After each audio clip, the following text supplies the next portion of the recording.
Dear students, welcome in E-class. I am Dr. Harish Gautam, Associate Professor in Zoology. I am taking your BSc Part 3rd, Paper 3rd, that is of Developmental Biology, as per the syllabus of University of Kota.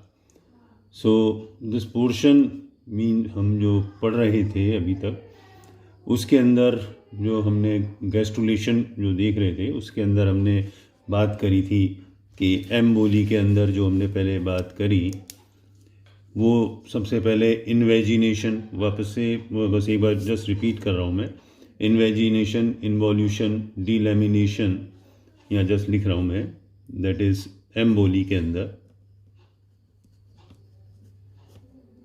Consist of first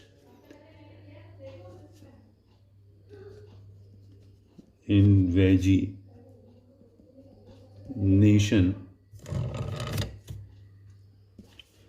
दूसरा था involution, फिर डीलैमिनेशन,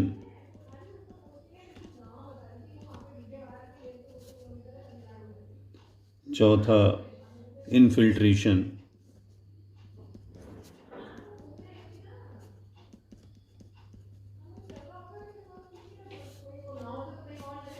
पांचवा था convergence,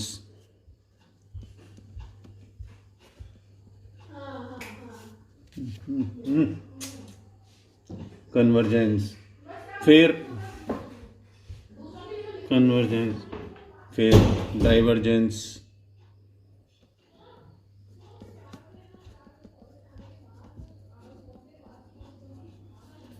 फिर poly invagination,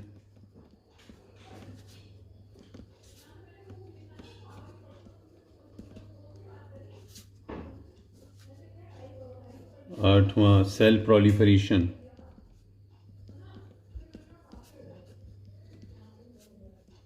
and last was extension. ये सब आपको बताने का कारण ये है क्योंकि अपन ने पहले बात करी कि जैसे वो पहले अंदर की तरफ आ रहा है, फिर वो उसके अंदर अंतर्वेशन होगा, फिर डीलैमिनेशन यानी विस्तरण हो रहा है, फिर वो अंदर की तरफ उनका इन्फिल्ट्रेट हो रहा है, अभिसरण जो हम बात कर रहे हैं दैट इज़ कन्वर्जेंस, तो उनका अभिसरण हो रहा है, फिर वो बाहर की तरफ फैल रहा है, फिर पॉली यानी कई जगह से जो है पॉली इन्वेजिनेशन हो रहा है, फिर सेल्स जो हैं प्रोलिफरेट कर रही हैं तो या कोशिकीय प्रवर्धन हो रहा है, और फिर उनका एक्सटेंशन हुआ। तो ये सारा का सारा जो हमने बात करी, ये इनफैक्ट इनकी फिजियोलॉजी क्या है, जो हमारा टॉपिक जो यहाँ से चालू हो रहा है वो हम यहाँ से बात ये कहना चाहते हैं। लाइट प्रॉपर तो लग रही है ना, एक सेकेंड,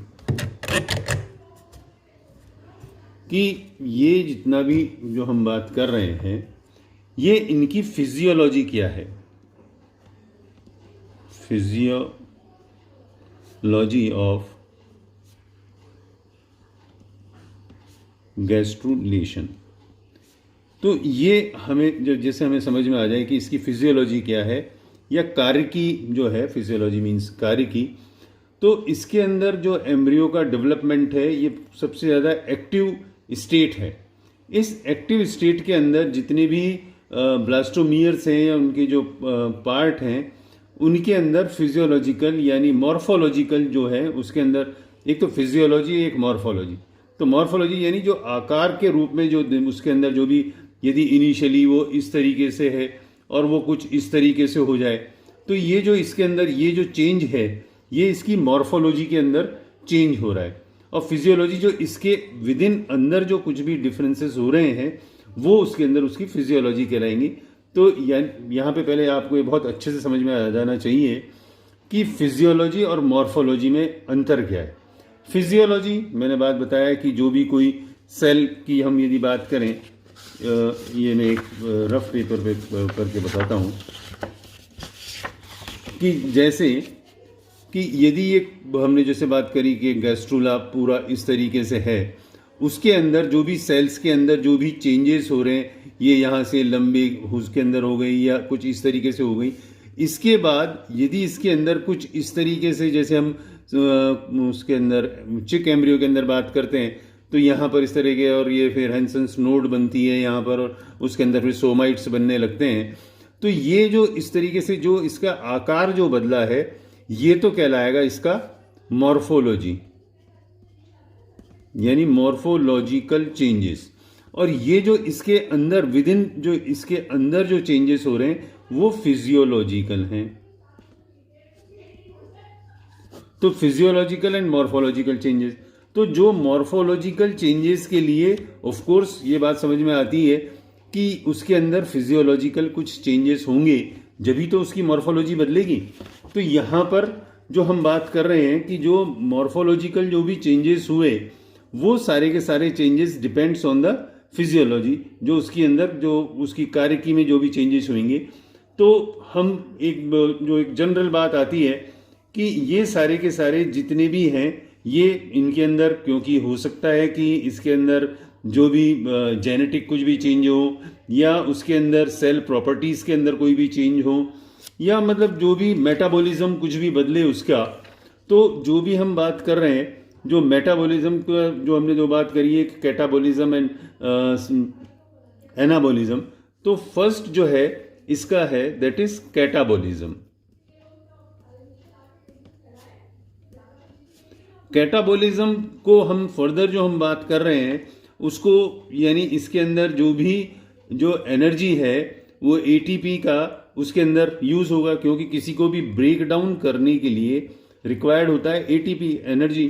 तो उनको उससे मतलब एटीपी को जो रिक्वायर्ड होगा, इससे ऑक्सीजन की जो रेट है वो बढ़ जाएगी। और इस जो भी रिजर्व फूड है, वो रिजर्व फूड जो है, रिजर्व फूड उनका ऑक्सीडेशन होगा। ठीक है, तो यहां पे जो हम बात कर रहे हैं, तो इसलिए हम यदि हम डिफरेंट पार्ट्स में यदि बात करें, first is oxidation of glycogen, क्योंकि रिजर्व फूड हम किस फॉर्म के अंदर बात करते हैं, ग्लाइकोजन की। तो ग्लाइकोजन का जो है, इसके अंदर ग्लाइकोजन का जो है ऑक्सीडेशन होता है। और ये इसके अंदर हम फ्रॉग के केस में यदि हम बात करें तो उसके अंदर क्योंकि बहुत ज़्यादा ग्लाइकोजन होता है, तो वो बहुत ज़्यादा उसके अंदर, उसके बाद जैसे ये कंप्लीट होता है तो ग्लाइकोजन की अमाउंट काफ़ी कम हो जाता है। फिर दूसरा है इसके अंदर, क्योंकि यहाँ पर एक तो ग्लाइकोजन है, दूसरा क्योंकि यहाँ पर जो रिजर्व फूड की तौर पे जो होता है दैट इज योग। तो यहाँ पर हमें अगेन एक और बात करेंगे that is break down of yolk content. तो इसके जो यहाँ पर जो है इसमें मेटाबॉलिज्म जो होगा, और उस मेटाबॉलिज्म से जो जैसे ब्रेक डाउन होगा, इससे energy in form of ATP वो रिलीज होगी यहाँ पर। फिर कुछ, क्योंकि ये सब कुछ हो रहा है, क्योंकि यहाँ ऑक्सीडेशन हो रहा है या ब्रेक डाउन हो रहा है, तो यहाँ पर अच्छा आप देख नहीं पाए, हम कैटाबॉलिज्म की जो बात करी थी, ऑक्सीडेशन ऑफ ग्लाइकोजन, फिर ब्रेक डाउन ऑफ योग, तो उसके अंदर energy in form of ATP निकलेगी। ठीक है, अब यहाँ पर हम जो कहना चाह रहे हैं कि इससे इनके अंदर जो है कैटाबॉलिज्म, जैसे मैंने बात करी कि मेटाबॉलिज्म जो होगा, ये मेटाबॉलिज्म वापस से मैं आपको समझा रहा हूँ, metabolism is consist of two, that is A is catabolism and B is anabolism.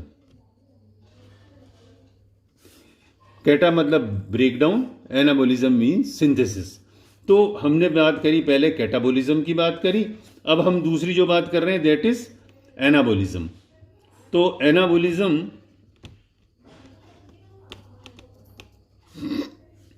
जो एनाबॉलिज्म होगा, इसके अंदर उसका जो भी एम्ब्रियो है उसका साइज रिमेन सेम, वो इसका सेम रहेगा, लेकिन इसके अंदर जो भी सिंथेटिक क्रिया होने से आरएनए का, यहां पर जो है आरएनए का सिंथेसिस होगा,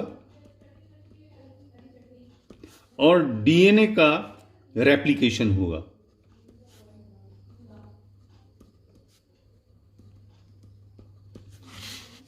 तो यहां मदर आरएनए का सिंथेसिस और डीएनए का रेप्लिकेशन होगा, जिससे होगा क्या कि इनसे न्यू प्रोटीन्स फॉर्म होंगे,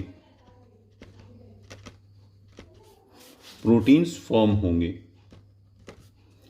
फिर इसके बाद जो बात कर रहे हैं हम कि ये तो हमने बात समझ में आई कि एनाबॉलिज्म से इसके अंदर क्या हुआ। Third, that is synthesis of nucleic acids.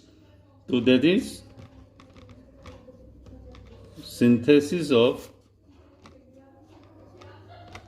Nucleic acids. तो सिंथेसिस, इसके अंदर जो भी ईच एंड एवरी सेल, उसके अंदर न्यूक्लिक एसिड्स जो है वो काफ़ी बढ़ जाते हैं, यानी डीएनए काफ़ी बढ़ जाएगा, और इनके अंदर जितने भी डीएनए जो भी है उससे आरएनए का सिंथेसिस होता है। और इसके बाद यानी डीएनए से, अब जो भी डीएनए पे जो भी डीएनए जो आधारित हैं उनसे आरएनए का सिंथेसिस होगा। और आरएनए इनफैक्ट होगा किससे, जो राइबोसोमल और यानी RNA and transfer RNA, tRNA दोनों का सिंथेसिस होगा। तो राइबोसोमल आरएनए एंड ट्रांसफर जो है टीआरएनए का सिंथेसिस होगा। इसके बाद यहाँ पर ये सारा होगा, साथ के साथ ही इसके अंदर जो इसमें हम एनाबॉलिज्म के अंदर ही हम बात कर रहे हैं कि यहाँ पे ये एनाबॉलिज्म का ही पार्ट है। जो दूसरा होगा दैट इज प्रोटीन सिंथेसिस। तो एनाबॉलिज्म की बात हो गई, पहले synthesis of nucleic acids and B that is protein synthesis. तो इसके अंदर प्रोटीन सिंथेसिस की रेट जो है वो काफ़ी बढ़ जाएगी, और इसके अंदर ये प्रोटीन सिंथेसिस के लिए जितने भी रिक्वायर्ड जो भी फूड मटेरियल है वो ये कहाँ से ले रहा है, ये योग से एक्वायर कर रहा है। तो नए प्रोटीन जितने भी जो बन रहे हैं वो जो भी पैटर्नल जीन है उनको यहाँ पर शो करता है। तो इसकी यहाँ पर अब हम, क्योंकि हमने जेनेटिक बात कर ली, तो जीन एक्टिविटीज़ क्या क्या होती हैं हम ये बात करें। नेक्स्ट टॉपिक जो होगा that is gene activities during gastrulation. तो इनके अंदर जितने भी जीन हैं वो जो भी जो क्लीवेज है उस टाइम तक तो ये डॉर्मेंट जो है बिल्कुल वो सुप्त अवस्था के अंदर रहते हैं, लेकिन जैसे ही गैस्ट्रुलेशन स्टार्ट होता है तो यहाँ पर ये काफ़ी एक्टिव हो जाते हैं। तो यहाँ से बहुत ज़्यादा एक्टिव होने से इनके अंदर एक कीमो डिफरेंशिएशन स्टार्ट होता है।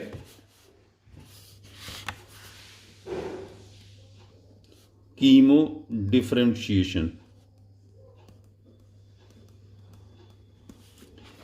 तो इससे इसके अंदर यदि बात करें कोई भी फर्टिलाइज्ड एग है और उससे न्यूक्लियस को निकाल दिया जाए तो वहाँ पर उसके अंदर उसका वो जो भी डेवलपमेंट वो रुक जाएगा। यानी ये चीज़ इसको प्रूव कर रहा है कि यदि कोई भी यहाँ पे डिवीज़न है उसके अंदर यहाँ पे न्यूक्लियस है, यदि हम इसको एलिमिनेट कर दें तो वो वहाँ पर उसका डेवलपमेंट रुक जाएगा या ख़त्म हो जाएगा। तो ये इस चीज़ को बता रहा है कि यहाँ पर जितना भी जो चेंजेस हो रहे हैं वो जीन एक्टिविटीज़ के कारण ही हो रहा है। जीन्स जो है वो यहाँ पर कीमो डिफरेंशिएशन हो रहा है। कीमो डिफरेंशिएशन होने की वजह से उनके अंदर डेवलपमेंट वहाँ पर उसका जो भी है मॉर्फोलॉजी, मतलब जो पहले फिजियोलॉजिकल फिर मॉर्फोलॉजिकल चेंजेस होते हैं। तो अब यहाँ तक हमने पूरी बात गैस्ट्रुलेशन की हो गई। तो अब जो सबसे इंपॉर्टेंट है, what is the significance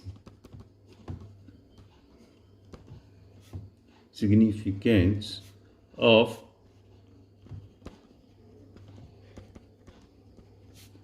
gastrulation. तो यदि हम बात करें कि इसके अंदर यदि 1 बाय 1 जो हम बात करें सिग्निफिकेंस जो है इसके अंदर जो भी है उसके अंदर केमिकल डिफरेंशिएशन होता है,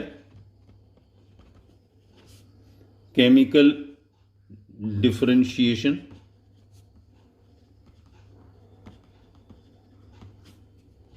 दूसरा जो भी है इसके अंदर सेकंड जो हम बात करें इसके अंदर मल्टी सेलुलर जो बॉडी है उसका फॉर्मेशन होगा। तो इसके अंदर ये सारा का सारा जो भी है और इन्हीं क्योंकि मल्टी सेलुलर बना जो हमने पहले वाले चैप्टर में पढ़ा था कि इनके अंदर जो है फेट मैप जो होगा तो जो भी सेल्स हैं वही उसका फेट भी डिसाइड करेंगे। तीसरा इसके अंदर जो भी जो क्लीवेज की बात जो है क्लीवेज काफ़ी स्लो हो जाएगा यहाँ पर। इसमें जो हमने बात अभी जस्ट बात करी थी जीन एक्टिविटी की, तो यहाँ पर न्यूक्लियस जो है काफ़ी एक्टिव हो जाता है जो कि रिस्पॉन्सिबल है प्रोटीन सिंथेसिस के लिए। तो वो यहाँ पर प्रोटीन सिंथेसिस विल स्टार्ट। फिर यहाँ पर इनके अंदर जो है जो नर्वस सिस्टम जो है तंत्रिका तंत्र के लिए ये बहुत इम्पॉर्टेंट है।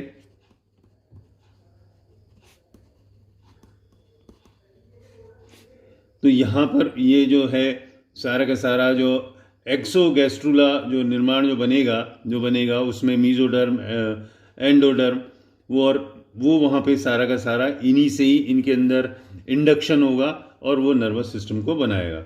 और जो बहुत इम्पॉर्टेंट है दैट इज़ मैं इसको बहुत इम्पॉर्टेंट कहना चाह रहा हूँ कि इनके अंदर ही 3 जर्म लेयर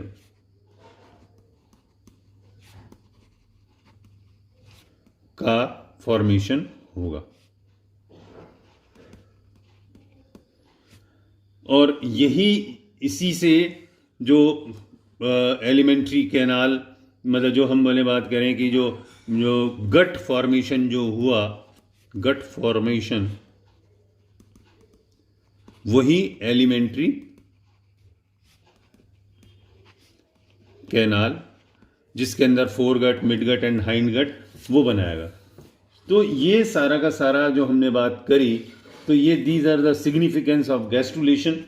तो ये पूरा this is all about gastrulation. अब हम नेक्स्ट चैप्टर के अंदर जो बात करेंगे वो एम्ब्रियोनिक इंडक्शन, वो इंडक्शन कैसे होगा, कौन सी सेल्स किसको आगे मतलब इंड्यूस कर रही हैं, तो वो हम नेक्स्ट चैप्टर में बात करेंगे। Thank you.